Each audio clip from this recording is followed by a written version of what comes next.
ये विद्यार्थियों, आज बात करते हैं भक्ति काल। देखिए, भक्ति काल की पृष्ठभूमि और भक्ति काल को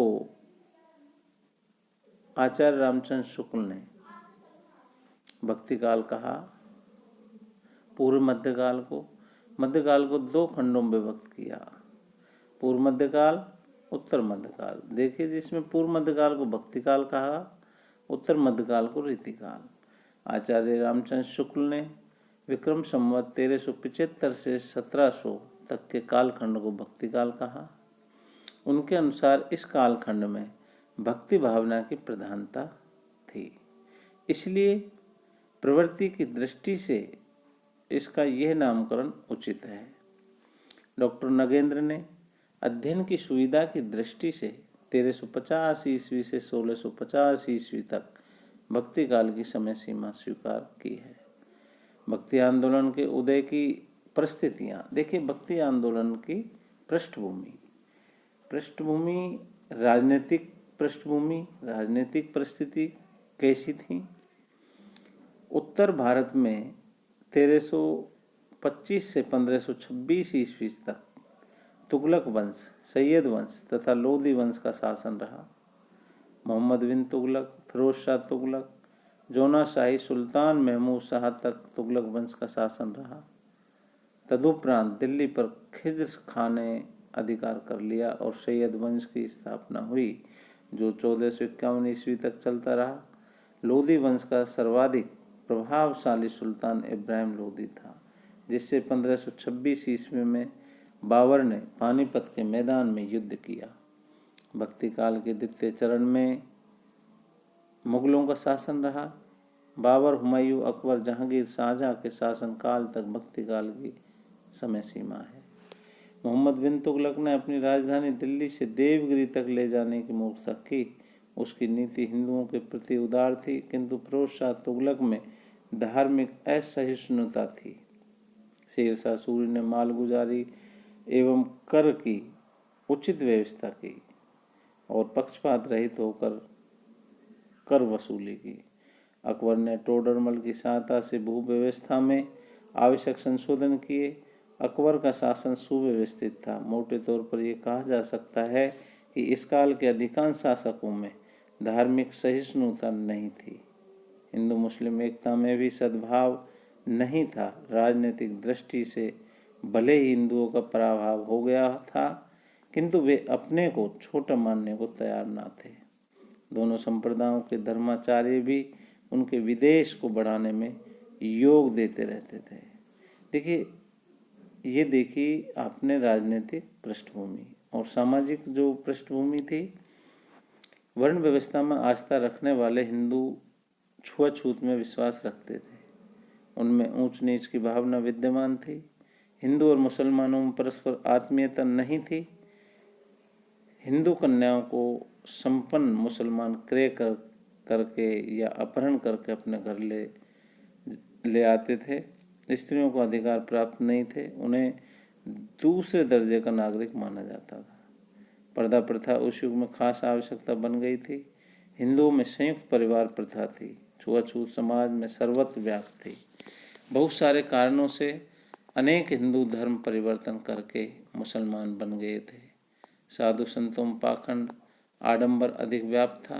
मुसलमानों के साथ दीर्घ काल तक संपर्क रहने के कारण वास्तुकला, चित्रकला एवं संगीत के क्षेत्र में इन दोनों में आदान प्रदान होने लगा था। देखिए, धार्मिक पृष्ठभूमि। बौद्ध धर्म विकृत होकर हीन यानी महायान शाखाओं में बहुत पहले बढ़ चुका था। वज्रयानों को ही सिद्ध कहा गया। महायान संप्रदाय ने जनता के निम्न वर्ग को जादू टोना, अभिचार, तंत्र, मंत्र, चमत्कार दिखाकर प्रभावित कर लिया और धर्म के नाम पर वाम मार्ग को अपनाकर मध्य, मांस, मैथुन, मुद्रा को ग्रहण कर लिया। नाथों एवं शुद्धों में कर्मकांड के स्थान पर गुरु को महत्व दिया गया। ईश्वर को घट घट व्यापी एवं निराकार माना गया। भक्ति काल में प्रवर्तित संत मत की धार्मिक भूमि सिद्धों और नाथों ने तैयार कर दी थी। मुसलमान मूर्ति पूजा के विरोधी थे तथा मूर्ति भंजन में विश्वास रखते थे। वे भी हिंदुओं की भांति माला फेरते थे, हज यात्रा करते थे, मस्जिद में अजान देते थे, रोज़ा रखते थे। हिंदू और मुसलमानों में धर्म का बाह्य आडंबर तो था, किंतु आंतरिक शुद्धि का अभाव था। भक्ति का जो स्रोत दक्षिण भारत में प्रकट हुआ, उसके प्रचार प्रसार के लिए इस समय उत्तर भारत में अनुकूल वातावरण था। बौद्ध धर्म की विकृतियों का विरोध करते हुए शंकराचार्य ने अद्वैतवाद का प्रचार किया। विष्णु के अवतारों, जिसमें राम कृष्ण के प्रति आस्था विश्वास में वृद्धि हुई, और रामानंद ने भक्ति का द्वार सबके लिए खोल दिया। मन और कर्म की शुद्धता भक्ति भाव से ही होती है।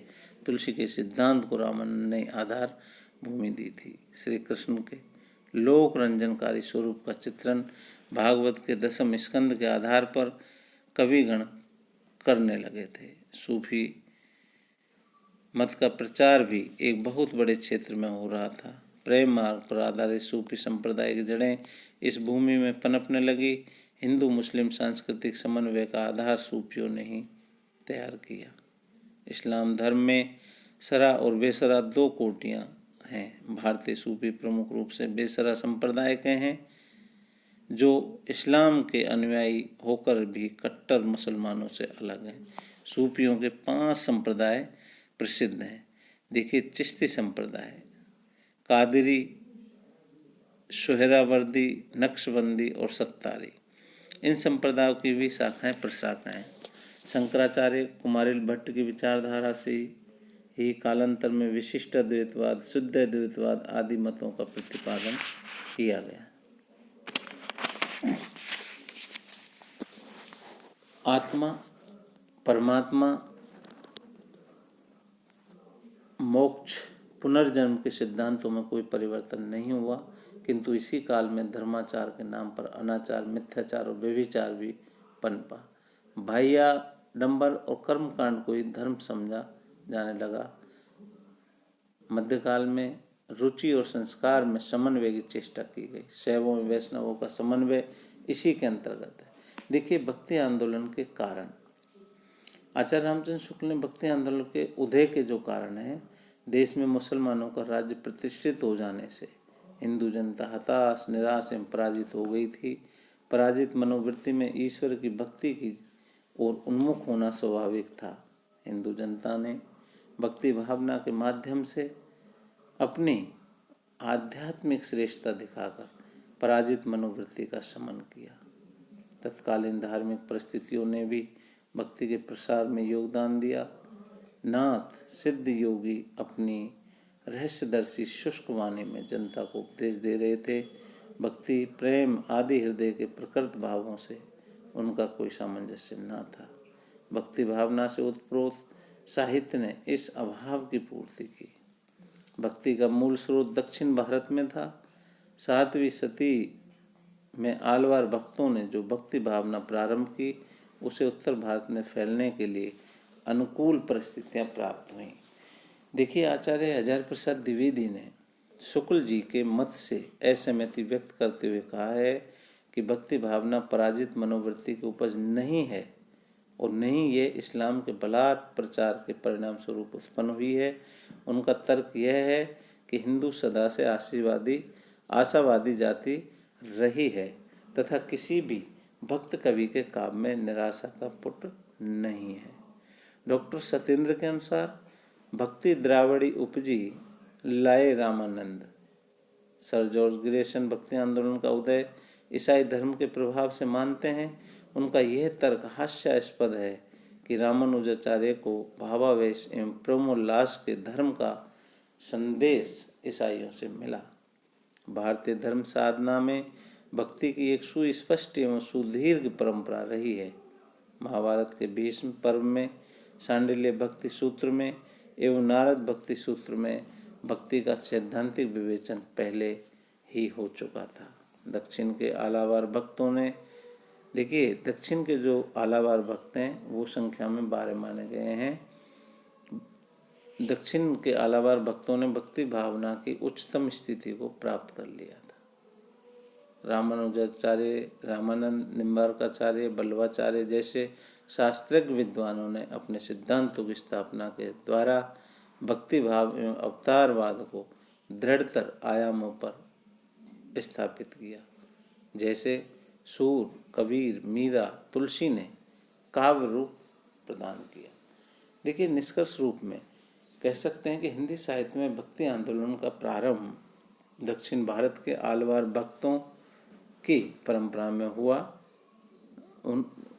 उत्तर भारत की राजनीतिक परिस्थितियों ने उस आंदोलन के प्रचार प्रसार में महत्वपूर्ण योगदान किया। मुस्लिम शासकों की धर्मांतर और इस्लाम के बलात् प्रचार एवं क्रूर धार्मिक नीति ने भी उत्तर भारत में हिंदू जनता में भक्ति भाव को दृढ़ता प्रदान की।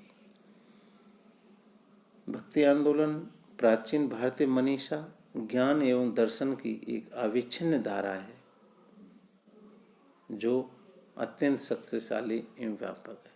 देखिए, जो 12 आलवार भक्त माने गए हैं, आलवार भक्त तमिल भाषा में वैष्णव भक्तों को कहा जाता है।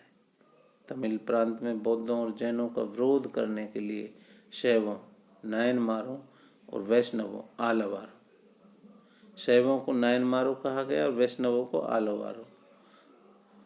आलवारों ने मिलकर एक धार्मिक क्रांति की। आस्तिक भावों का प्रचार करके भक्ति भावना को जगाना इनका मूल उद्देश्य था। आलवारों ने वेद, उपनिषद, गीता से गृहीत भक्ति भावों को गीतों के माध्यम से जनता तक पहुंचाया। इन्होंने पद शैली में लिखे जो तमिल भाषा में है और अत्यंत भावपूर्ण है। आलवार भक्तों की संख्या 12 मानी गई है।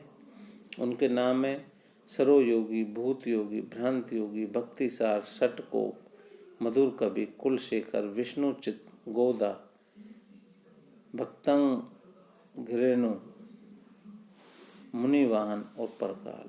इनके तमिल नाम भिन्न हैं। इनके लिखे 4000 पदों का संकलन दिव्य प्रबंधम नाम से किया गया है।